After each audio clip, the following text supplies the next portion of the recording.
All right. Welcome back to our first official episode of the In Our Headspace podcast. Excuse me.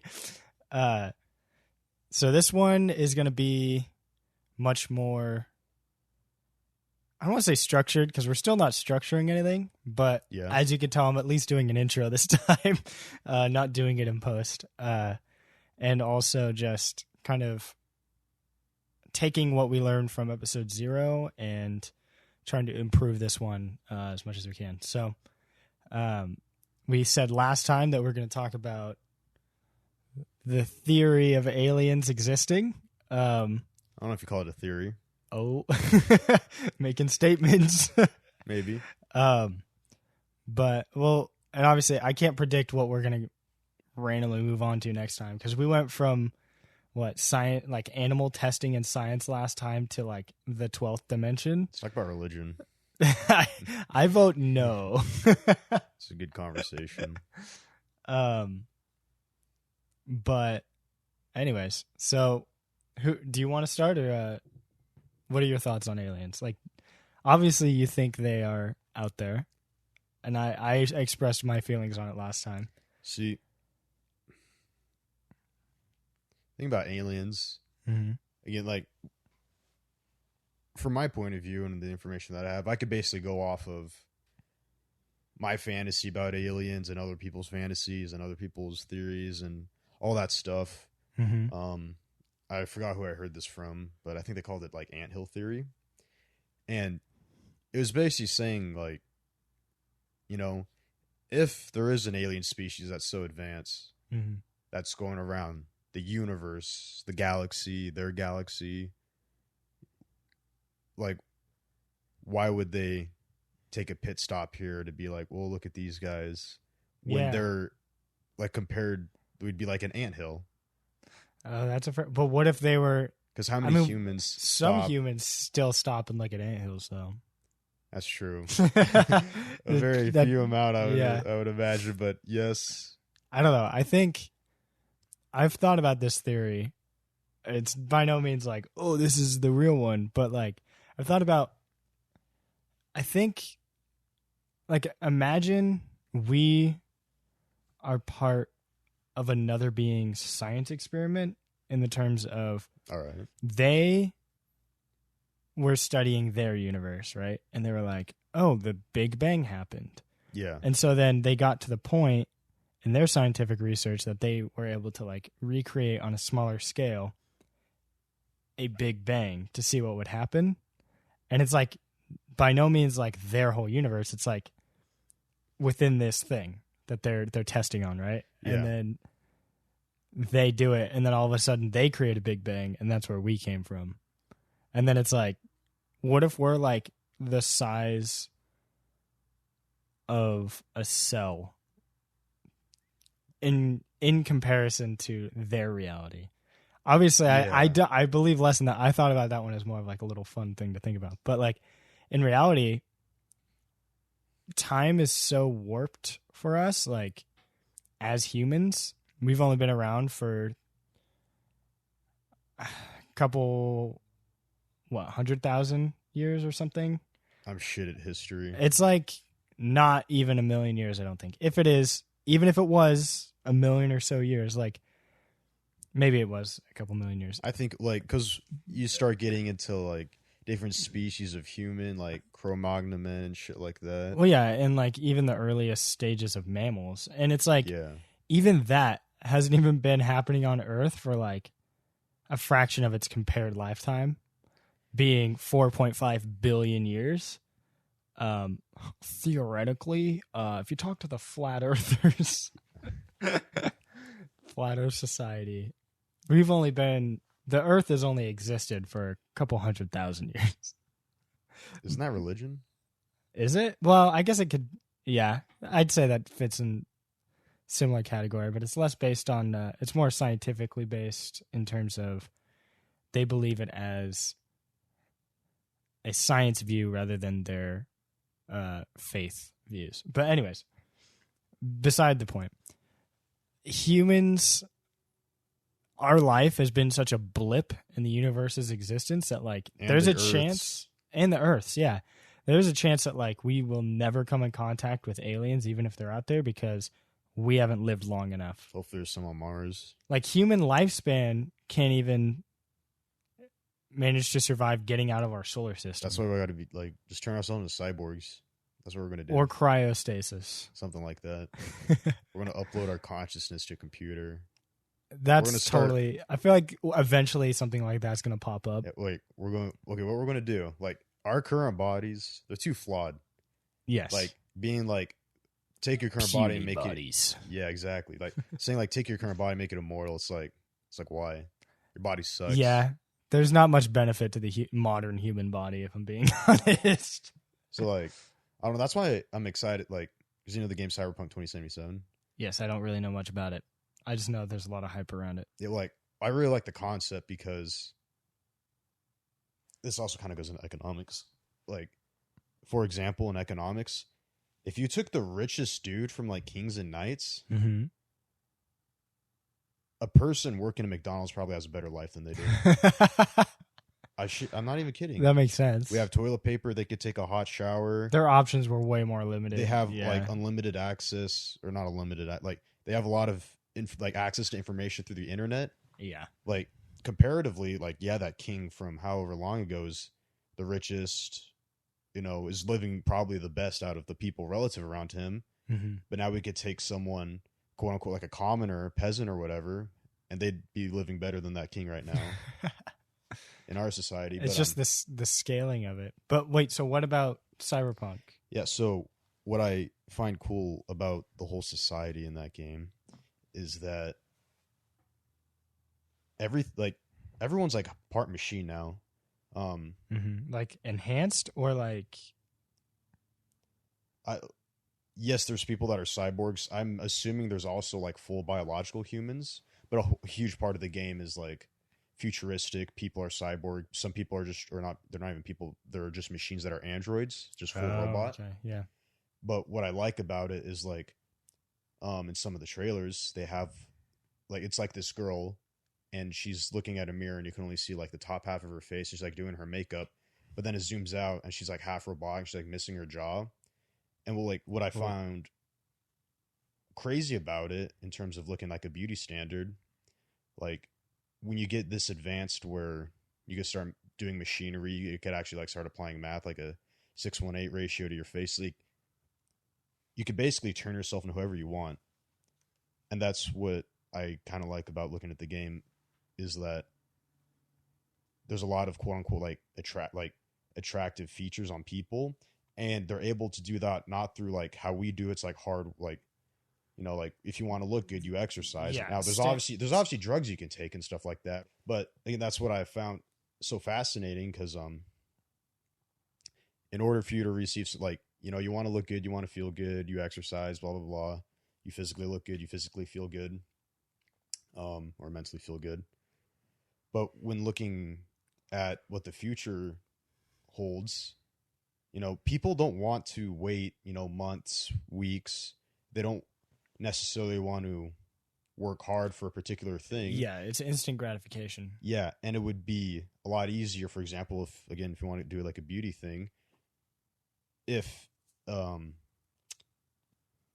the technology to make you beautiful became so well developed that everyone had access to it. Yeah. It would make everyone, it would make, I don't know if you want to call it life easier, but everyone would be more beautiful, quote unquote. But then the standards would raise. That too, yes. Yeah. But it's just very interesting to look at, because.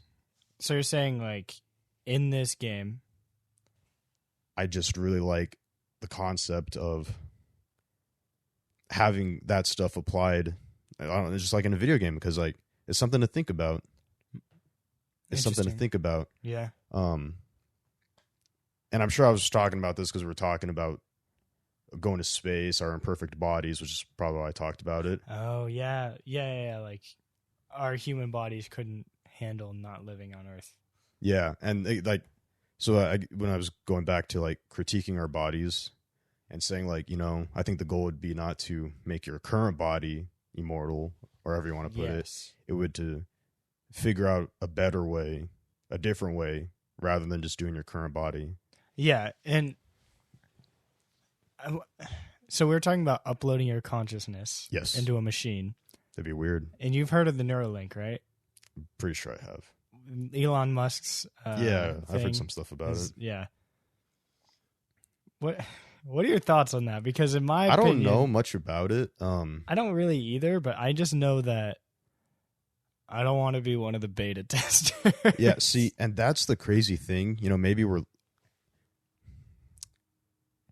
from what I understand,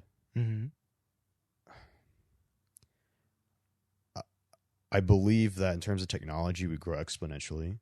You could start from 2000 and just look at the difference on our smartphones. It's all based on our tools. Yes. This tool can now create this many things, but then if you can create a tool that does it even faster and faster and faster, then anyways. And this goes for basically everything in life. Yeah. In general, I don't think you want to be the beta tester. But it'll probably, unless we kill each other before, we nuke everything. Yeah, it's a possibility. Because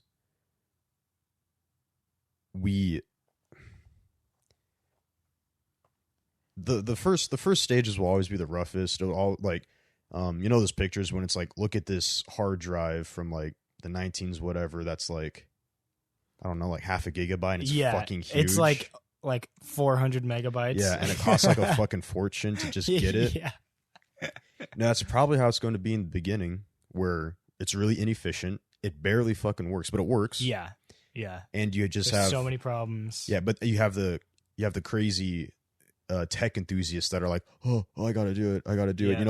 The type of people the type of people that, line up at the Apple store and wait for the new phone because they got nothing better else to do. Calling them out. Yeah. Or the same people that are, okay, I think Teslas are actually cool. Yeah. I watched some videos about it. I think most people would agree. Yeah. But those are the type of people, that go to the new Tesla event or whatever. I would imagine those are the type of people that wouldn't mind trying that stuff firsthand and be like, oh, look at me. Into me, Elon. Yeah. And I'm sure they're doing that also for some, and I'm sure there's some general enthusiastic people about it, but I'm also sure there's people that view it as some sort of, what do you call it? They're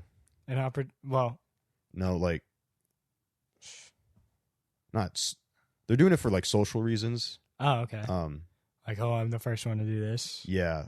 I know there is another point of view on it. That is, I want to be contributing to the lab science. Yes. I want to be in the forefront of the scientific discovery and witness it myself. I don't care if it kills me, kind of thing. Yeah. Which is another, it's another perspective on it, which I can see.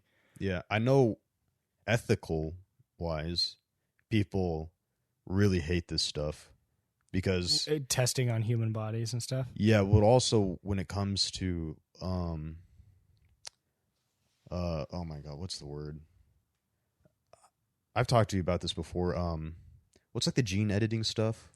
What's it called? Not GIMP. That's the that's a course. It's not stem cell.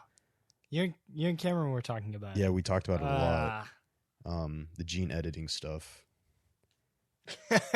Now, the harder I think about it, the farther away it goes. You're gonna have to look it up. Why do you do that? I just want to say, like,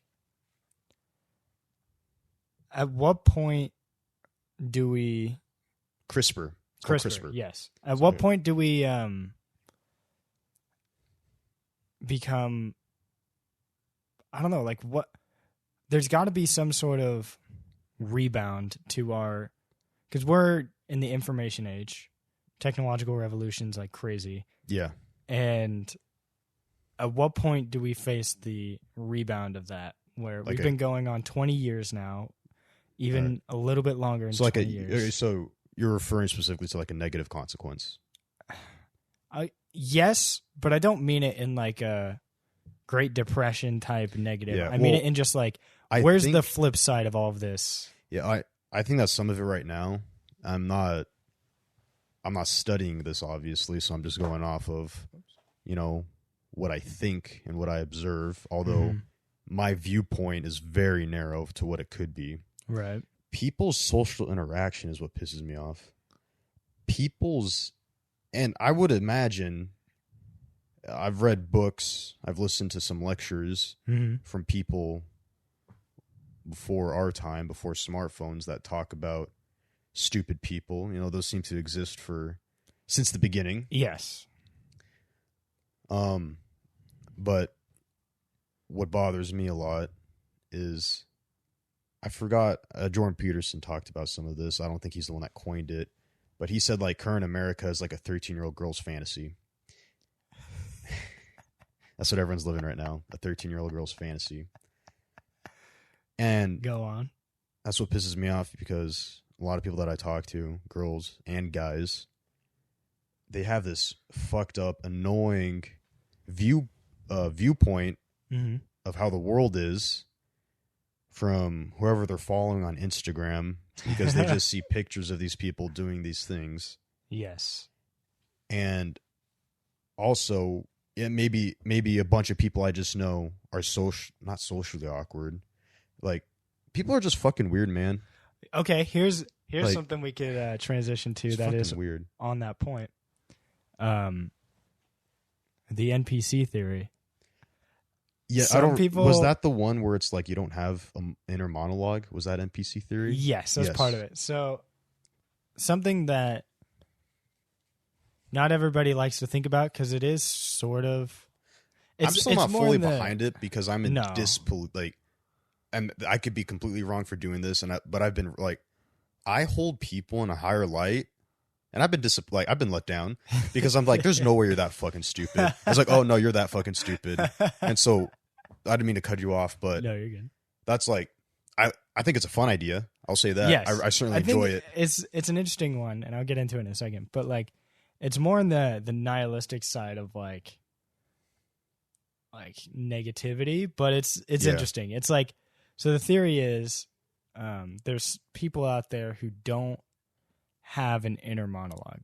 And what that means is, when you think in whatever language you speak as if you're talking. And that doesn't make you crazy, but it's like, obviously it doesn't make you crazy. Anyways, so then there's people, the theory is that there's people out there who don't have that, and they're just like, they exist to be basically side characters in people's lives.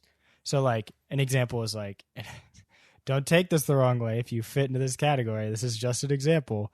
But, like, say, a gas station clerk. Or what an asshole you are. I know.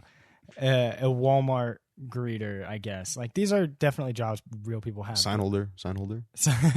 Except for the guy I don't know how he down does the it. street. I don't know how he does it. Anyways. Like 90+ degree weather. Yeah, and he's just like happiest motherfucker ever, waving like crazy. The human mind is something incredible. That's what I took away from him. Dude, his passion is sign holding, I swear. Considering how long anyways. I think it's interesting because it's like, oh yeah, it really does feel like there's people who just, all they do is they wake up, go into their very common, like, uninteresting job, exist, and then go home, go to sleep, and like, think about like, in terms of like a selfish point of view, where it's like, you see someone, you don't think about them then going home, making dinner, talking to their wife or whatever, talking to their husband, going to bed, waking up, all this thing. You don't think about that when you interact with someone. So it's like, it's the mindset of like, oh, they, quote unquote, they despawn after I leave. Like, they don't do anything. There's funny parts theory. Simulation theory. There's funny parts of the theory where it's like, where these people will believe like, oh, I'll interact with this person, I go away, and then all the NPCs despawn, and then they respawn right when I come back in. Okay. So my view on the NPC theory and the whole inner monologue. Yeah.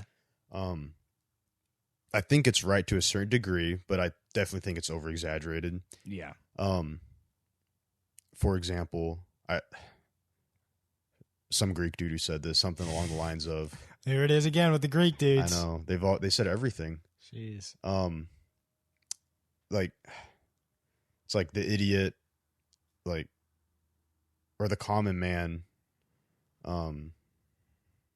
drinks to live, or drinks and eats to live. But then, you know, the better person or more successful person, or no, I had it backwards. The common man eats and drinks to live. Yeah. And then, you know, the flip side or the opposite of the common man eats and drinks to live. Did I say it? You said the same thing twice. I'm Jesus so Christ. confused. The common man lives to eat and drink. There you go. Okay, they live to eat and drink. And then the flip side is they drink and eat to live. Got it. Okay. I don't know why I had such a hard time saying that. Maybe you're one of them. You're right. Which I feel like that relates to the NPC theory. Yeah. Where people get so caught up in their lives, they get so busy, they get stuck in routines. They get stuck in the routine of being mediocre. It's not shitty enough where they're like, I have to change my life.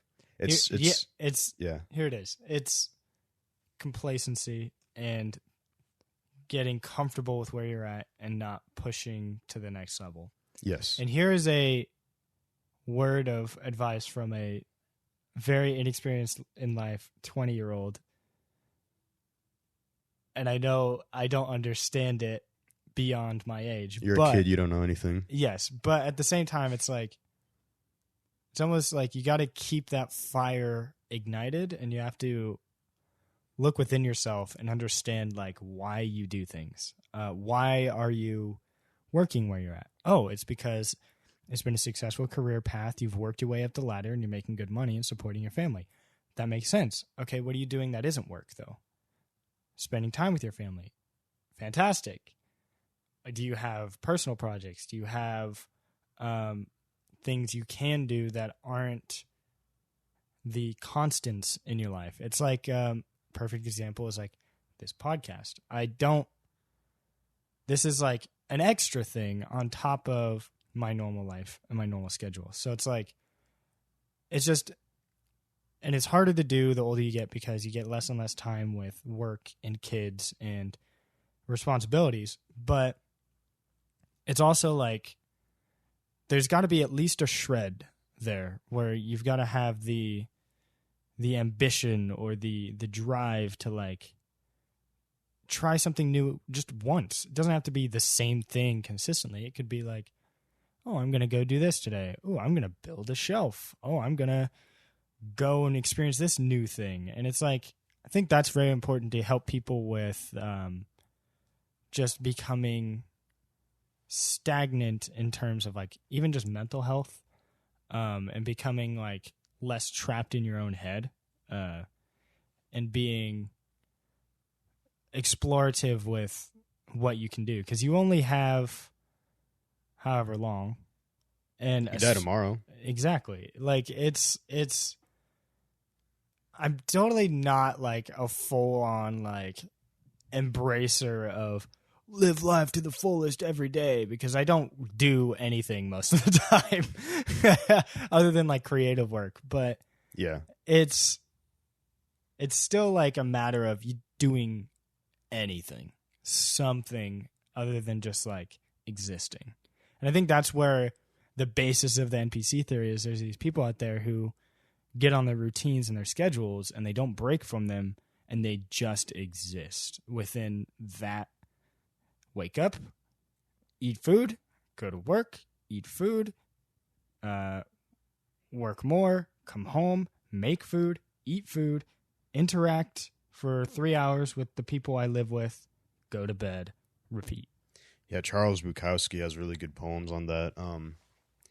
He had this one poem, I forgot how it went, but he's a very pessimistic, like, his poems are very pessimistic, like nihilism. Yeah, like, he just had a shit life in general. Yeah. I don't doubt that some of that was also his own cause, his own, because of himself. How long ago was it? What do you mean?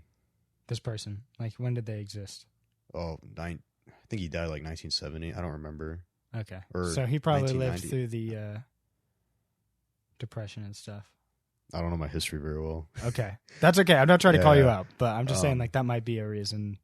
Anyways, yeah, like battle hardened. Like some of this, he like, for example, in an interview, he talked about how he lost his virginity at 24 to a whale. What? Yeah. Oh God. And that's so mean.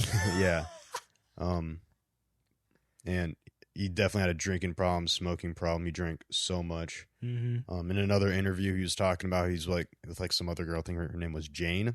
He was in a hotel, and he had like he said he had the worst hangover he's ever had. Ugh. And so he opened a window in the hotel they were at, just trying to get fresh air. And then as he was getting fresh air, he saw someone fall head down from where he was at, and he's like, "Did someone just fall from the sky?" And then he's like, "Hey Jane, someone just fell from the sky." Blah blah blah. This dude is weird. They fell out of the clouds, man. Yeah. He thinks he might have lived and just probably had that's good, at least long-term damages. Yes. Probably crippled. Nah. Yeah.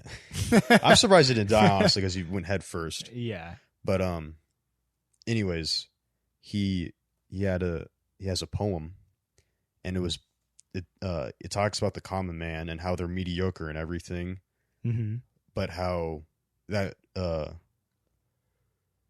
how resentful that person can get, and he called it, but their anger will be perfect and all that, which I find kind of scary because I connect that to you hear these people like school shooters, where it's just someone that gets made fun of, good for nothing, shit at school, socially awkward, begin to hate themselves as much as everybody else, and they tend to care for life. They seem to suck at everything in life, but then their anger's so perfect they do something monstrous. Yeah, which is what he talked about, right? And then he goes on other poems where he talks about, you know, the common man and how the most eventful thing they do is go to the store to get a can of tuna. That's their highlight of their day. Exactly what I'm talking about. Yeah, and that's scary because that's a lot of people is the thing. It is. Oh yeah, and especially, and I feel like that's even worsened by like our increased connectivity. There's less genuineness. I don't 100% know. 100% agree. There's, I don't know the correct term. Not 100%. But no, but yeah, I feel like there's a lot less people being connected, even though there's a lot more ways to connect with people. And it's like, and it's mostly caused by a separation between people. It's the 13-year-old girl's fantasy. And like, there's no consequences. There's no, like, I heard a really good example. I don't remember from who, but it was recently on a video I was watching. They were like, it's easier for people online to just like spew things at you, and just be mean to you because there's no threat of them being punched in the face. And what's the repercussion? Yeah. What's the repercussion? They can just cut off communication from you afterwards. Dude, that's why I find it so appalling. You know, you and I have said choice words to each other and to others on online video game chats. Yes, as the landscape. But it's crazy because there was this one of these like drama channels on YouTube, and I just listened to one of their episodes. I don't normally because I hate, like, it's just annoying. Like, why would I want to keep up with this? Yeah. But I was bored, so I was like, whatever. And I think they were dating was the story. They were streamers. Two streamers dating each other? Yeah, they're playing Fall Guys, Kay. Oh, God. And that was a recent one. Yeah, well, like, that's something you play to have fun with friends. Yes. And so he died on, like, one of the, like, because I know, like, the very first is, like, I forgot how it works. Yeah, he was eliminated in like the first round, which is like I guess supposed to be like the easiest. Well, yeah, it's It goes easy to hard depending on how many people there is, and then you have to watch everybody finish the next games if you die in the And video. you know, like, I could get really complicated and be like, you know, maybe the way, like, I'm trying to get this dude reacted really bad. Okay. But maybe he reacted bad because he had like something going on, blah blah blah. It was something more than the game. Yeah, like it could have been. I don't know. But I'm just okay. So he's playing with his girlfriend. Okay. Oh God, yeah. Or the person who reported it said they were dating. She was a minor, and he was like 30. But anyways, oh God. So he died in like the very first round or whatever. And he kept repeating. He's like, I've never died on that mini game before, and he kept repeating it. And then he's like, I'm gonna fucking drown you, to his girlfriend, because he was just pissed at her. And then she laughed it off because you wouldn't take that seriously from a partner. And then she's like, "Why are you being serious?" And he's like, "Yeah, I'm gonna fucking kill you," and like all that crazy stuff. He got in trouble, obviously. Oh, he didn't actually do it. No, he didn't actually. Do it. Thank God. But you know. But his emotions were like he kept saying he was being serious, and he kept saying he was going to do it. He kept saying like you're going to float down the river like a piece of driftwood, or like like he just kept talking out of his ass, just out of pure anger to try to hurt or get a reaction. Yeah, and you know maybe people were like that back then as well. I have no clue, honestly, but it certainly feels like that has been intensified because I've seen like. Typically, from our experience, you get treated like that from someone you don't know. Yes. You don't.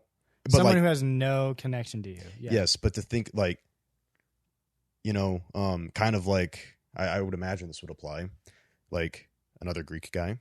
You do brave acts to become brave. You do courageous acts to become courageous. You do honest acts to become honest. You know, you do cowardly acts to become cowardly. You do lazy acts to become lazy.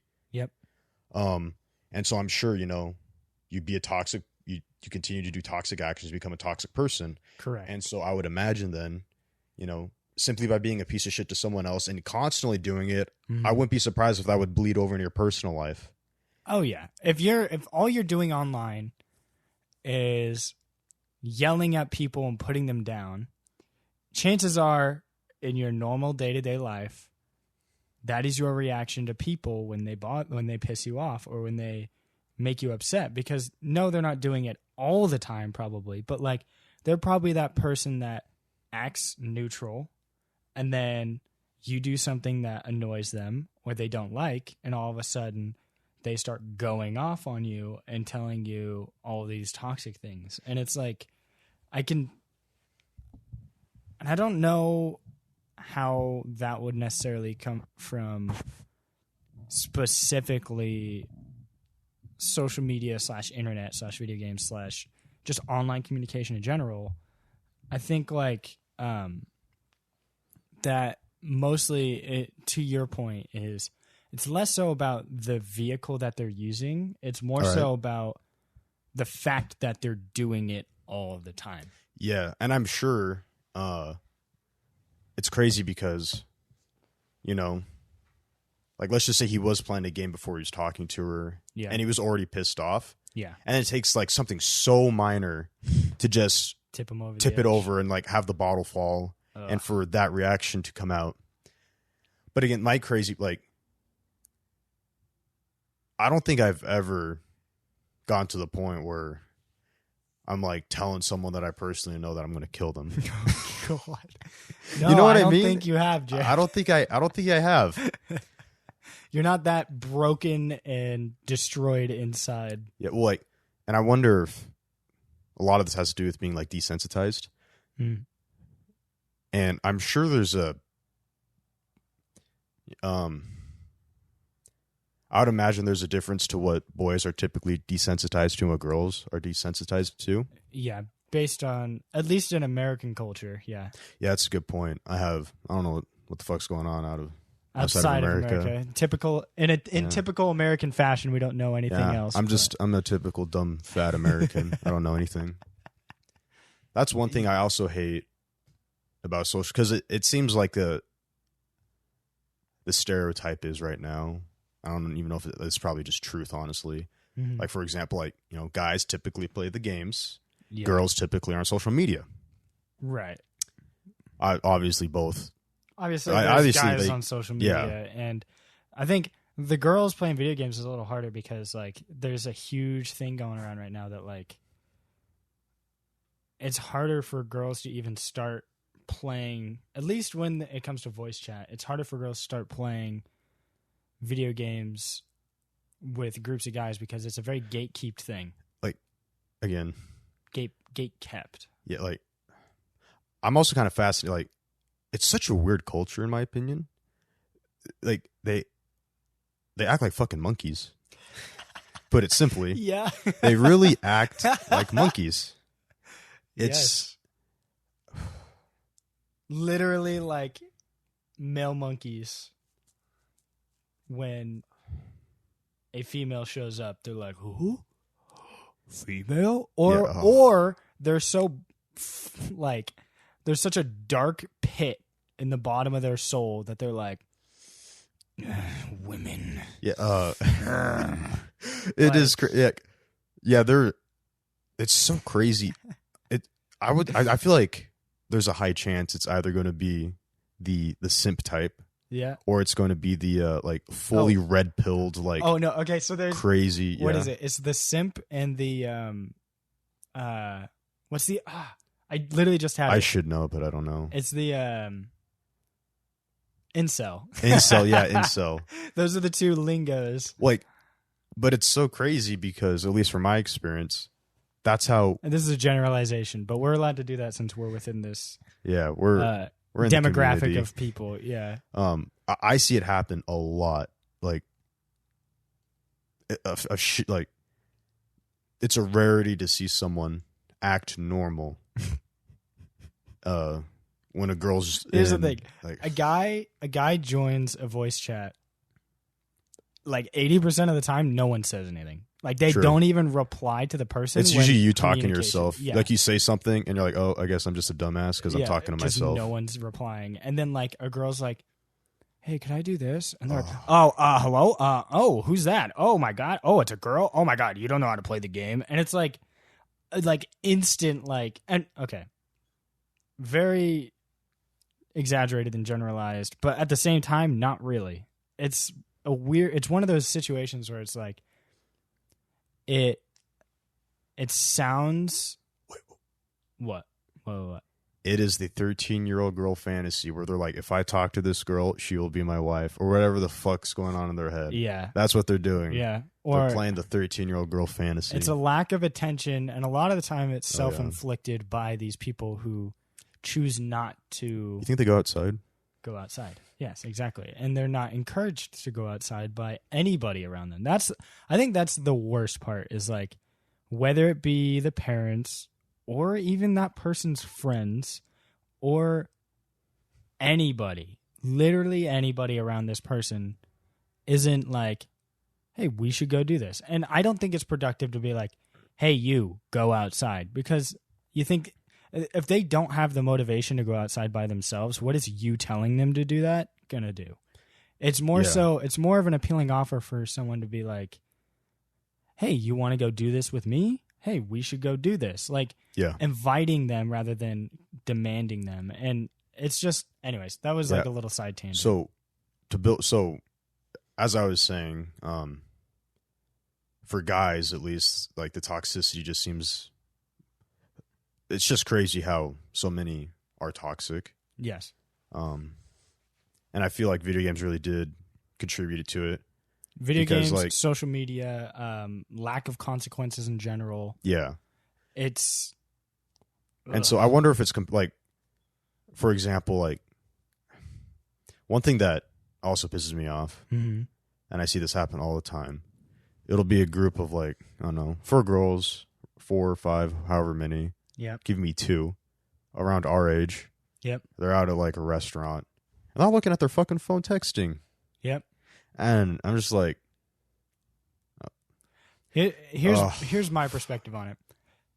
I'm less so of the, all right, everybody, phones in the basket. First one to ring has to pay the bill. It's like, you can look at your phone and communicate with the people you need to communicate. But when you are going out with somebody who your intention is to spend time with them. Yeah. Spend time with them. Don't be like, okay, time to take a picture and post it and type it up right here. It's like, take a picture now, post it later.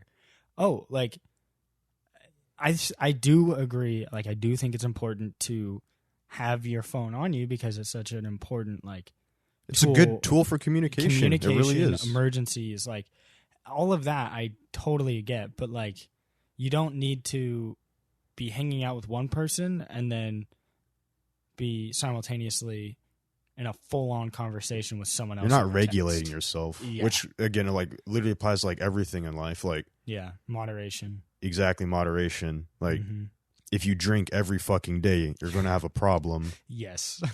If you do any drug, smoking, like, if you eat too much sugar, you know, like, it just applies to everything. Where just put some moderation on yourself and control yourself. Variety. And this all kind of loops back around to what I was saying about the routines.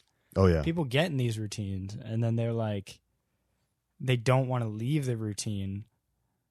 But, and to be fair, for a certain chunk of the demographic that we've been talking about, a lot of it is hormonal. So the younger people are more likely to have these problems and then grow out of them. But the people who have passed that window of growing out of it and they continue to do it, not because it's like a phase or whatever, but because it's the only thing they know, that's when it's a really big problem and it becomes that person's responsibility. Not to say it's not your responsibility before then, but I think it's way more your responsibility the more of an adult and more independent you become, because I was just having this conversation yesterday with my dad. It's about taking control of your life, having agency over your path, and being able to basically say, I'm going to make this decision for myself, and this is why. And just know why you're making your decisions. And if the reason why you're doing something is because I always do it, then, like, second guess it at least. You don't have to, like, not do it, but think about it and consider it. And next time that comes around, be like, oh, I've been doing this because it's just what I do, not because I want to. Yeah. And being able to say, like, I'm going to do this now. Oh, I'm going to take control and make this decision. Oh, I'm going to stop doing this every night. Or, oh, I'm going to take a break from this at least. If you don't want to hard commit to, like, not doing something, make yourself take breaks. Like, and that's literally what moderation is being like, I still want to do this regularly, but I'm only going to do it these days or from this time to this time, or I'm only going to do this once a week or whatever it is, whatever you want to do. Have structure, and all it really takes is, like, laying it out in front of you and seeing it for your mind to be like, okay, this is manageable. Mm-hmm. Same with money. Just take whatever you have to pay, lay it out in front of you and be like, okay, now I know what to expect. Yeah. It's like a pain in the ass to be and stressful and anxiety ridden to, like, put yourself in a situation where you're limiting the information that you can be getting. Like, yeah, there was a point in my life where I was not paying attention to how much in bills I was paying each month. And I was just like, there's my paycheck. I don't know how much is coming out of it for bills, but I'll just click pay bill until I'm done. Yeah. Like, now it's like, okay, this costs me this much, this much, this much, this much every month. Yeah. I get this much spending, this much saving, done. Like, yeah. And it's just that simple of just structure, or just communicating with yourself, even, like, on such a basic level of just letting yourself understand what you're doing in your life. And it's such a, like, that's a very, like, abstract thing to say, but I think it's a very underutilized thing nowadays, where people just fly by the seat of their pants and just hope things work out, and they just, I'm just jumping in, going with the flow, and not having a plan. And you don't need a full plan, but you need to know where you're headed at least. Yeah, that's one thing. So basically, to like, you know, go back to what you're talking about. Yeah. A lot of it is like personal responsibility. Mm-hmm. At what point do you be like, okay, like this was my fault, not X Factor's fault? And that's one thing I hate trying to talk about responsibility to people because no one wants to fucking be like, are you sure that wasn't your fault? No one wants to be told you're wrong. Yeah, or be like, that was your fault. No one wants to hear that. And so that's what I hate about trying to talk to people about responsibility. Yeah. It's because that is definitely one of those things. Because first off, not even on top of like responsibility, like someone could say 2 + 2 is 5 and they'll fight to the fucking death because they'll don't want to die on their hill. Yeah. And so then when you're getting to like personal responsibility now, that's definitely one of those things where it's like, I definitely don't, for certain people, I would say the correct thing to do is not be direct about it and just be like, I hope to God you figure it out. And it comes within you, your self-realization where like, oh, that was on me. Yep. And I went through one of those even like right out of high school, working a job I hated working. Yeah. Took me it took me 6 months of working a job I absolutely hated for me to be like, was it 6 months? Yep. Holy shit. Yeah, actually, it was June to the very beginning of June to the very end of November. Imagine if you're still doing it. Oh God, no, thank you. We probably wouldn't be doing this. Yeah, and it's just I would put myself in the victimizing situation where I'd be like, oh, they don't treat me right, and I hate the hours I work, and they don't care about what I'm doing, and I don't feel valued. And it's like, yes, those are issues, but after 6 months, it's like I'm letting that happen to myself. Yeah. I am 100% free to just leave, and I wasn't. And it was for external reasons, and I have anxieties and things like that, but like, and pressures and just being out of high school and all that. But eventually you get to the point where you kind of get fed up with yourself and you're like, screw it. I just need to leave. Like I need to, like at this point, it is my fault that I'm still working here because I do nothing but complain about it.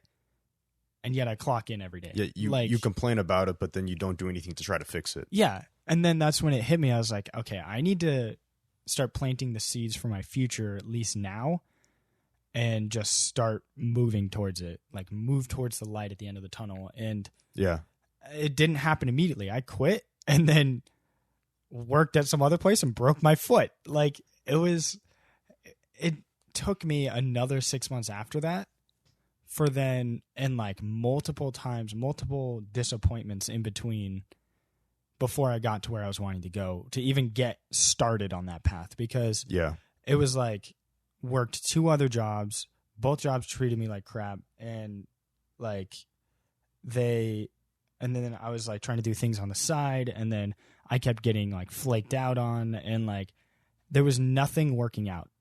And I literally I almost gave up trying to, because I'm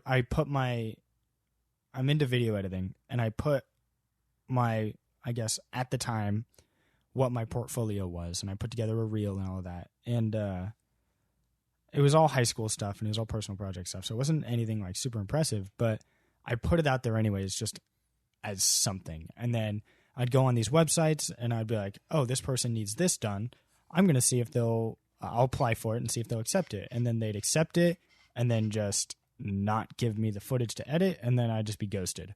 And so that happened like 3 or 4 times, and like I was like trying every single day, like clicking apply, and like on anything that I felt like I could do, and I got a 0% success rate out of it.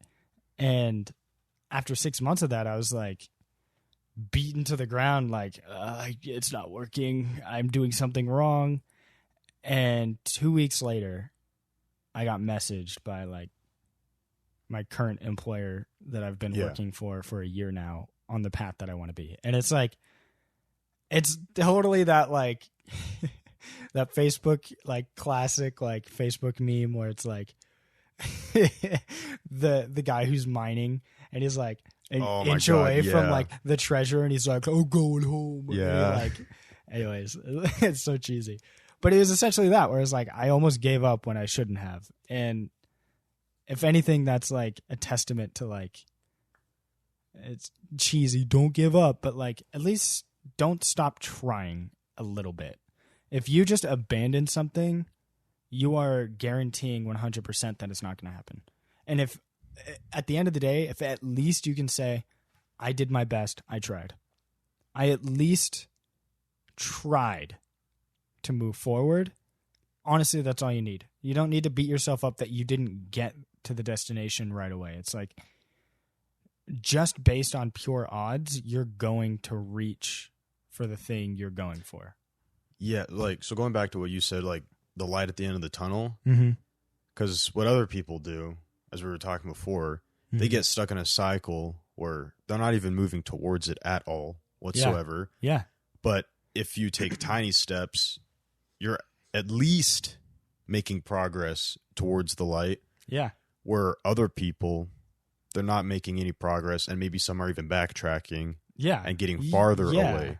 And so I think people lose track, and this could get back to instant gratification, where it might be a fucking marathon for you to get to whatever that is. Yeah. It's not going to be tomorrow. It's not going to be next week. It's not going to be next month. It might be next year. It might be 2 years. You know, like, who the fuck knows? And that's just, I think what a lot of people lose focus on as well is, like, I think everyone should be in a state of improvement, like moving towards that light. Yeah.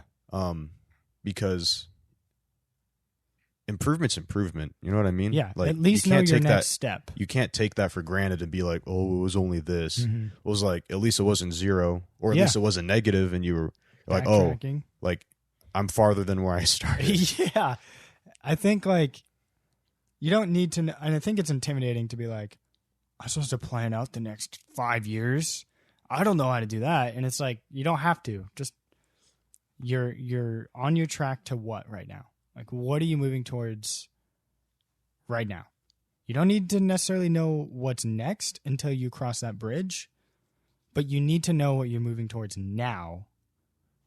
That way you can, like, as soon as you're able to recognize that, you'll be able to move towards it way faster. And I think the biggest lesson I think that I get out of it is, like, you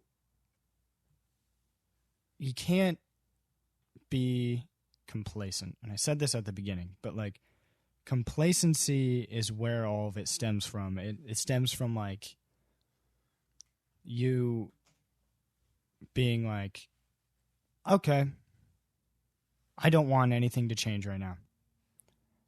And that, trust me, this is different from being like, I'm happy where I'm at. That's different. Yeah. What I'm talking about is like, oh, I've tried so many times and it's not working. I guess I'm fine where I'm at right now. And being complacent in unhappiness, I guess, is the more specific thing to say. And being like, well, it's not that bad. Could be better, but I don't really want to make it better. And people get happiness out of a multitude of things. Right now we're talking about careers and jobs, but it even applies to people who are beyond that point in their life where they've already gotten to their career choice and they've already gotten a family and they've already done this, but like now it's like, well, now what? And honestly, I have no idea. Obviously, I'm not there yet, but I think it's like doing what makes you happy while also healthy. Because I don't agree fully with just do whatever makes you happy, because that could be damaging. Because it goes back to that instant gratification. Instant gratification can make anybody happy. If someone walked up and was like, hey, do you want $100? Yeah, what do I have to do? Nothing. Here you go. You wouldn't be like, dang it. Damn, I didn't work for this. Like, yes, you could have that guilt, but you would still take the $100 unless you didn't need the $100. But yeah, I feel like that situation is like, it's such a fine line to walk, and it's definitely prevalent. And going back, like even looping back to the whole social media and like communication thing, that's another thing is the instant gratification. Like people can get gratification out of bringing other people down and insulting people, and then they get the instant gratification of this person getting mad online and replying and getting under their skin and getting a reaction out of someone. And that's just people's lives. People will, that's their hobby, is they go online and they're like, blah, blah, blah, insult. Haha, got him. Nice. And then they move on to the next one. And it's like, they don't care about the person they're talking about. Yeah. Like, they don't even care about the thing they're saying. They're just like, I want to say something, the worst thing. See, that's one thing that's pissed me off. Is. Mm-hmm. We all have insecurities. Oh, yeah. And what I hate about it, when I hear prevalent people have conversations where they talk about like the dating game and shit like that, mm-hmm.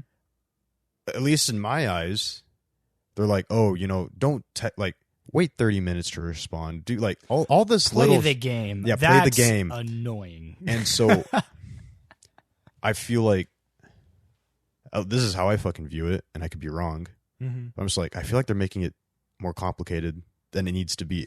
Just whatsoever. Express your feelings, and if the person doesn't express the same feelings back, don't take it out on them. For me, it's as simple as just be genuine and be yourself. Yes. Because every time I hear, not every time, but a lot of the times I hear people talk about this stuff, they try to beat around the bush and they try to be like, oh, I'm a perfect person. I don't like it's manipulation in a sense. Yeah, like that. Mm-hmm. But I just find it sad, disappointing. I don't know what the right word is for this, but like it's hard to see people self-destruct. Yeah, well, like again, it's just annoying because I don't like when people put up a facade. That's what it is. Yes. Because again, that's not really you. Yes. And then when you go out to date someone and you try to put up the facade, and then you're like, oh, Jesus Christ, that was so hard. Yeah. Like, that was exhausting. Yeah, like, it seems like you're kind of setting yourself up for failure. Yeah. Why are you doing that? You're setting an expectation for something that isn't real. Because then we could be like, okay, well, why did you put up that facade? It was like, oh, I just wanted to impress them. I'm just like, so you're having to pretend to be something you're not in order to get someone to like you. Like, we're the number one thing in like dating movies where it's like, oh, I said I owned this Ferrari, but I rented it, and now you know. Yeah, like for me, I just view, and maybe some people enjoy that stuff, but in general, people seem to be kind of tired of it, but yet they still do it for some fucking reason. Yeah, the problem isn't necessarily. I sort of kind of not agree with myself on this, but like, all right, it's not specifically that people do it. It's that people do these things that clearly they don't like and they hate it, and they complain about it. Yes, and then they go and do it again, and it's like it's one thing to do something dumb that I don't like. I've certainly done that, by the way. And it's another thing to do something dumb that you don't like and keep doing it. It's like, I know it's not as black and white simple as it's easier said than done. Trust me, I've been there. But like, it's all about like back to like communicating with yourself and understanding why you're making the decisions you're making and doing things with intent. And not acting on almost like a programming in your own brain that you've done to yourself because you've become complacent and comfortable in this routine. Yeah, like for me, how I view it is, people have their vulnerabilities, and people typically don't want to get hurt. Yeah, and specifically emotional wise. Yeah, and so that's why like.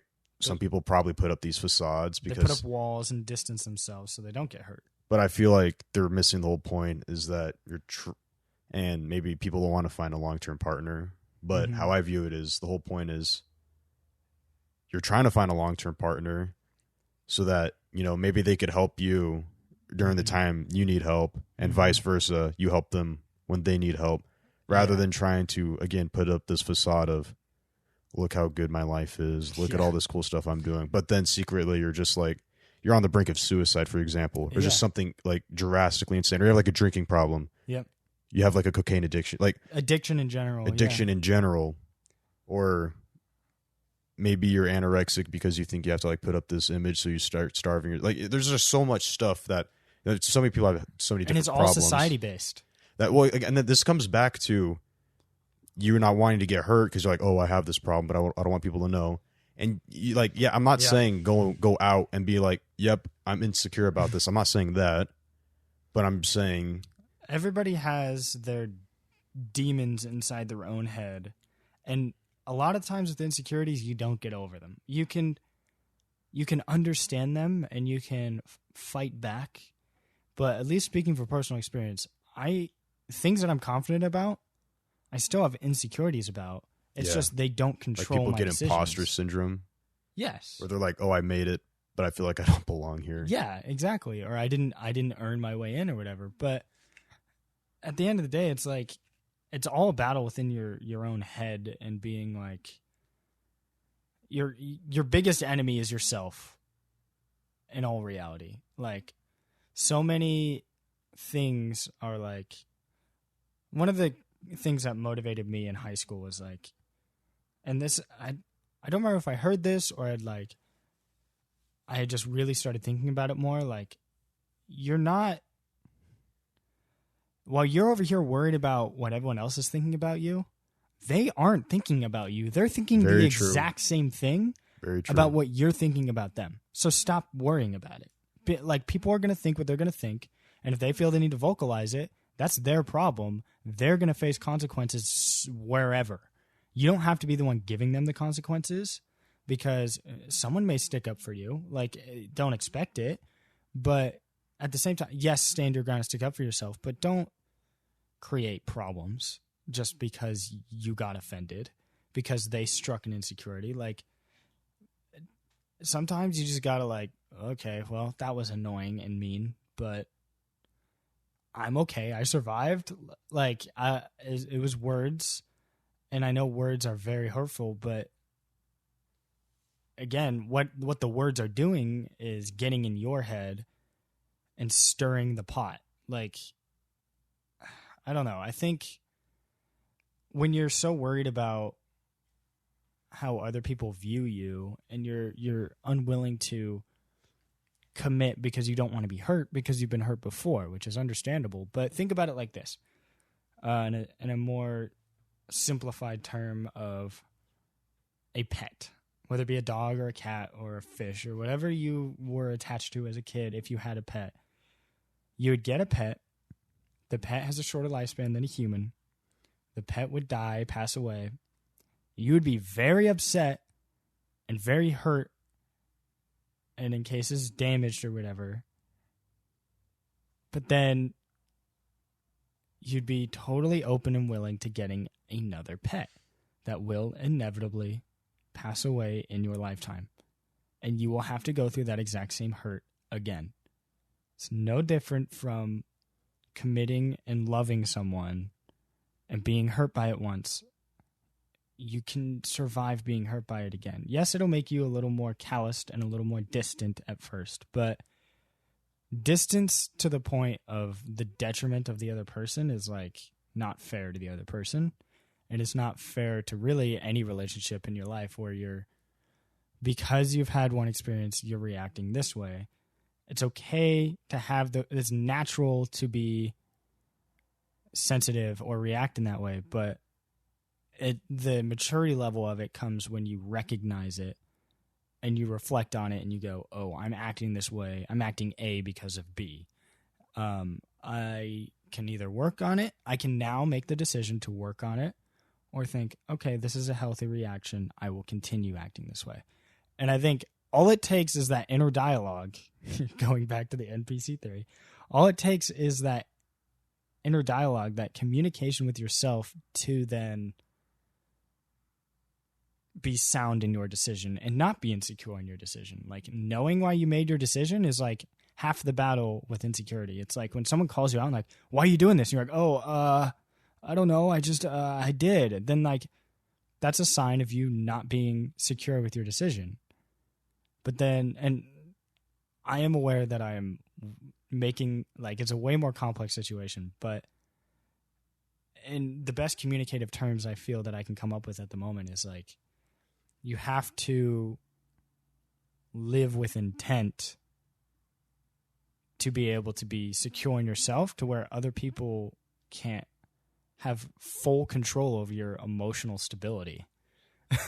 Like, and this is all in relation to social media and how people can be bullied online, but they can also be the bullies because of the same insecurity as the person they're bullying. Yes. And it's, I don't know. It's, if you just train, it's like a muscle. If you work the muscle and you build the muscle to be secure with yourself, to be socially competent, to be, and sometimes you can't control your social interaction, like your ability to interact socially. I know that, like, there are things that can limit you on that, but as long as you know, like, this is my range of ability and I'm working out that muscle within that range, I'm good. Like I can't lift 300 pounds. So why would I go and try to lift 300 pounds? I can lift, I don't know. But it's just lifting something manageable, but something that challenges you to then build the muscle, and then you can move to the next step. And if you can't, then you can't. Yes, it kind of plays into the stagnation thing I was talking about earlier, but there's ways you can go around it, like I talked about earlier, where you can, there's less controllable things that can affect it, but you can still have control over your life, regardless of the bad things that happen. You see people who are living through the worst circumstances humanly possible because they've got something that keeps them going. Don't know what it is. Sometimes knowing what you could have is worse than having the bad thing. If you just have the bad thing and that's all you know, you're probably going to be okay because you're human. But if you have the bad thing and the good thing is over there and someone else has it, that's when it becomes mentally a problem. So, anyways, that is my tangent about that was a fun tangent. Securities. And this whole episode is turning out to be slightly more like deep than the last one, but I don't know. I like that we can go there, like being more introspective about it, especially on. We're going to talk about whatever, you know. Yeah, exactly. It's not quite an agenda here. No, we started out on aliens, and it's kind of funny because we didn't even get that deep into aliens. No, we didn't. We kind of moved right on, but that's okay because I'm sure it'll come up again later. And we're not here to just talk about space and theories and time and science and stuff, but yeah. It's literally just a stream of consciousness flowing out of my mouth into the mic. Yeah. And I feel like that was the whole purpose of this podcast, is to share, at least. I just simply viewed it as, you know, don't make it overcomplicated, just here to talk. Mm-hmm. We're like, I'm not aiming to end up somewhere. I'm just doing it. I'm just doing it to do it. Simple as that. Yeah. Whatever happens. Doing it because it's fun. In my opinion, I think what we talk about can be interesting, and it can be valuable in some cases. Yeah. Well, rather than doing this over a Skype call. Yes, exactly. At like 12 a.m.